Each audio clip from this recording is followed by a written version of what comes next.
सामने हैं हाजिर। आज हम आपको सिखाने वाले इस वीडियो में इंग्लिश में लेटर लिखना, यानी कि लेटर कहें या एप्लीकेशन कहें, बात एक ही है। इसमें हम सिर्फ सिखाएंगे नहीं बल्कि आपकी इम्पोर्टेंट्स बातें हैं जो बेसिक चीज़ें स्टूडेंट्स के क्लियर नहीं है वो हम आपको बताएंगे। फर्स्ट स्टेप में हम बताएंगे कि इंग्लिश में लेटर लिखना शुरू कैसे करें। सेकेंड स्टेप में बताएंगे कि लेटर में कितने पैराग्राफ होते हैं, और थर्ड स्टेप में ये बताएंगे पैराग्राफ में जो बातें होती हैं वो किस तरह की होती है। फर्स्ट पैराग्राफ में आपको किस तरह की बातें लिखनी है और सेकेंड में आपने क्या लिखना है, और फिर फोर्थ स्टेप में बताएंगे कि लास्ट में एंडिंग आपने किस तरह से करना है, जो आपके लिए बहुत इंपॉर्टेंट है। तो अगर आप हमारे चैनल पर नए हैं तो चैनल को सब्सक्राइब करें, इससे हमें मोटिवेशन मिलता है। तो चलिए शुरू करते हैं। सबसे पहले कि लेटर कहें, पत्र कहें या एप्लीकेशन कहें, खत कहें, तीनों एक ही चीज़ें होती है, उर्दू, हिंदी, इंग्लिश, बस लैंग्वेज का फ़र्क होता है। ठीक है, तो सबसे पहले जो अगर आंसर शीट पे अगर आप लेटर लिख रहे हैं या कहीं भी लिख रहे हैं एप्लीकेशन या एग्जाम हॉल में, तो आपने आंसर शीट में सबसे पहले ऊपर में अपना लिख देना है एप्लीकेशन फॉर लीव। बहुत सारे लोग रीज़न के साथ लीव लिखते हैं, सिक लीव या जो भी चीज़ें चाहिए उसको उसमें ऐड करके, लेकिन आप सिर्फ लीव लिख दें काफ़ी है, क्योंकि नीचे में जो आपकी डिमांड होती है, जो बातें होती है, उसमें तो रीज़न होता ही है आप लीव ले रहे हैं किस लिए। तो सबसे पहले आपने क्या लिखना है, फर्स्ट स्टेप यहाँ पर से शुरू होता है एप्लीकेशन फॉर लीव, ऊपर में आप दे दिए, अब नीचे आ जाए।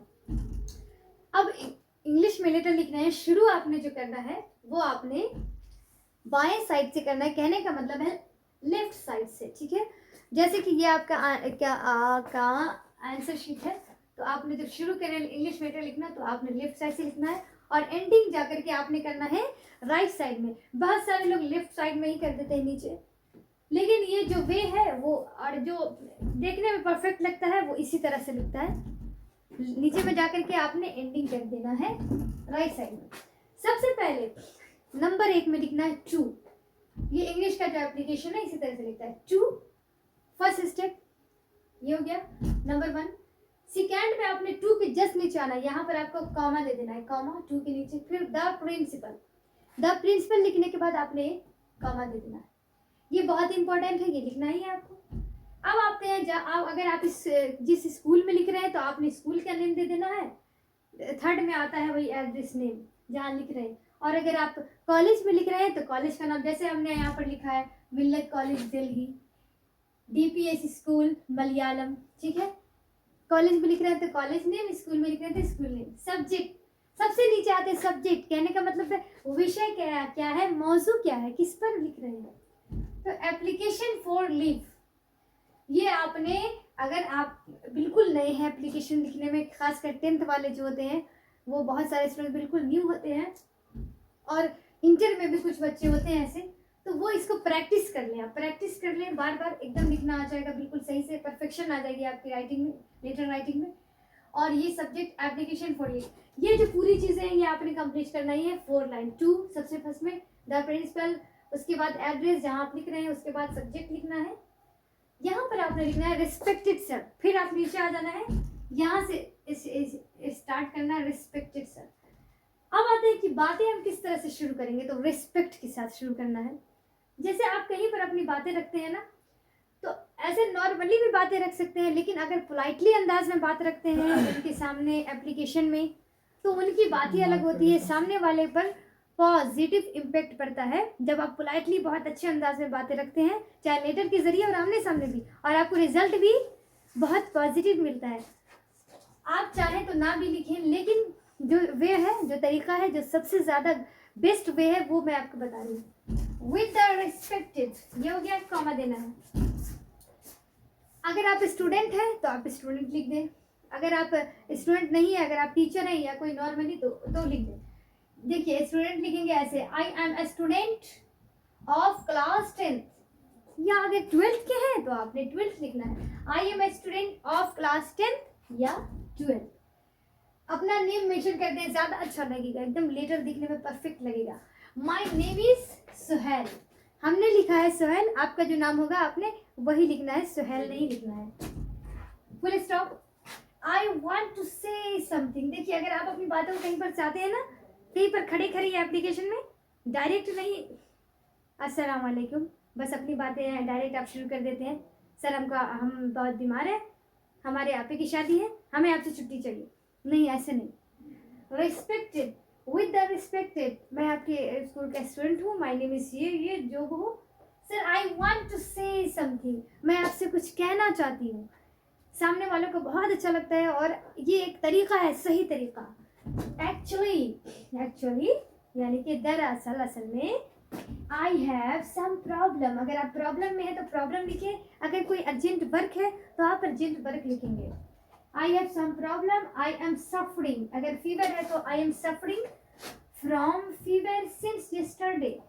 अगर आप कल से गुजर रहे हैं या परसों से गुजर रहे हैं, या जो भी, यहाँ पर लिख देना है I am suffering from fever since yesterday. ये बात खत्म हो गई। देखिए, जो लेटर में होता है अपने ख्याल का इजहार करते हैं, अपने डिमांड को आप सामने वालों के जरिए लिखते हैं। लेटर एक जरिया है सामने वालों तक आपकी बातों का, आपकी डिमांड को, आपकी बातों को पहुंचाने का। तो आप अपने ख्याल को लिख रहे हैं, जो बातें हैं। फर्स्ट पैराग्राफ में आपने अपनी डिमांड, अपनी प्रॉब्लम लिखनी है कि रीज़न क्या है, जो आप जो एप्लीकेशन दे रहे हैं उनको क्या रीज़न है, आपके साथ क्या प्रॉब्लम है, वो आपने लिखनी है। उसी पैराग्राफ में आप लास्ट में चाहें तो अपनी छोटी सी डिमांड को भी रख दें, और नहीं तो रूल जैसे कि सेकेंड लाइन में ही पूरी डिमांड लिख सकते हैं, लेकिन इसमें भी हमने एक लाइन लिख दी है। देखिए, फर्स्ट पैराग्राफ में समझ लें जो आपका रीज़न है, आप किस लिए छुट्टी मांग रहे हैं, किस लिए लीव ले रहे हैं, वो आपने रीज़न मेंशन करना है कि करके अच्छी तरह से पोलाइटली अंदाज में। सेकेंड पैराग्राफ में स्टेप 2 कहता है, सेकेंड पैराग्राफ ये बहुत ही मोस्ट इंपॉर्टेंट है, याद रखें। उनसे आपको क्या चाहिए, वो आपको क्या देंगे, वो आपने उनसे मांगना है, वो क्या देंगे, वो चीज़ें आपको मेंशन करनी है। देखिए, यस्टरडे हो गया। अब आते हैं कि उसी कारण मैं स्कूल नहीं आ सकता हूँ। इसको आपने इंग्लिश में लिख देना है, मतलब मैं आज स्कूल नहीं आ सकता उसी के कारण, इसी की वजह से, यानी due to I can not come to school today. इसी कारण, इसी वजह से मैं स्कूल आज नहीं आ सकता हूँ। And I need leave for some days. अब आपको छुट्टी चाहिए तो बस रीज़न बता दिया, और आप due to I can not come to school today and, और मुझे कुछ दिनों की छुट्टी चाहिए। ये हो गया। अब क्या आपको चाहिए, अब वो क्या देंगे, वो आपने उनसे आपको जो मिलेगा वो आपने यहाँ पर लिख देना है सेकेंड पैराग्राफ में। याद रखिएगा, लेटर में 2 पैराग्राफ होता है। फर्स्ट पैराग्राफ में आपने थोड़ा लंबी चौड़ी बातें लिखते हैं, रीज़न और बताते हैं। सेकेंड पैराग्राफ थोड़ा शॉर्ट में लिखा जाता है और उसमें आपको उनसे क्या चाहिए वो आप मेंशन करते हैं। अब आपने बिल्कुल रिक्वेस्ट करना है, काइंडली रिक्वेस्ट यू, यानी बहुत ज़्यादा मैं गुजारिश कर रहा हूँ, एकदम पोलाइटली, बहुत सॉफ्टली, बहुत विनम्रता से। सो आई काइंडली रिक्वेस्ट यू, मैं आपसे बहुत ज़्यादा विनम्रता से रिक्वेस्ट करता हूँ, please give me leave, please मुझे छुट्टी दे दें, फॉर सम डेज, कुछ दिनों के लिए। ये हो गई बातें। अब आते हैं इसके लिए क्या करते हैं हम सामने वाले को, आप प्लीज़ मुझे इसके लिए छुट्टी दे दें, इसके लिए मैं आपका बहुत एहसानमंद रहूँगा, आपकी बड़ी मेहरबानी। तो देयरफॉर, इसके लिए I shall be obliged to you, मैं आप इसके लिए बहुत एहसानमंद रहूँगा। ये हो गई, लेटर खत्म 2 पैराग्राफ में। कुछ है क्या लेटर में, कुछ भी तो नहीं है। अब नीचे में यहाँ आ जाना, राइट साइड एंडिंग कर देना, अपना थैंक यू लिख देना है, और your faithfully Suhail Khan, roll number, date. अगर आप कॉलेज के स्टूडेंट हैं या कुछ भी है, कोई फर्क नहीं पड़ता। यहाँ पर आपने सिर्फ थैंक यू के बाद योर फेथफुल्ली तो करना ही है। योर फेथफुल्ली सुहेल खान, नाम और रोल नंबर, जो आपका नाम होगा वो रोल नंबर मेंशन करेंगे और डेट लिख देंगे। या आपका एप्लीकेशन या लेटर एंड हुआ, इसका एंडिंग देख लें। कुछ है क्या, इंग्लिश में भी लेटर लिखना बहुत आसान है, बात होती है समझने की। बहुत सारे स्टूडेंट्स को तो शुरू आपने कर देना है। ये देखिए क्या होता है, 2 लिख देते हैं, द प्रिंसिपल लिखते हैं, हम जहाँ लिख रहे हैं वो एड्रेस लिखते हैं 3rd स्टेप पे। 4th लाइन में जो है वो सब्जेक्ट लिखना है, मौजू क्या है, उसके बाद हो जाता है एप्लीकेशन लिखना शुरू, रिस्पेक्टेड के साथ हम शुरू कर देते हैं।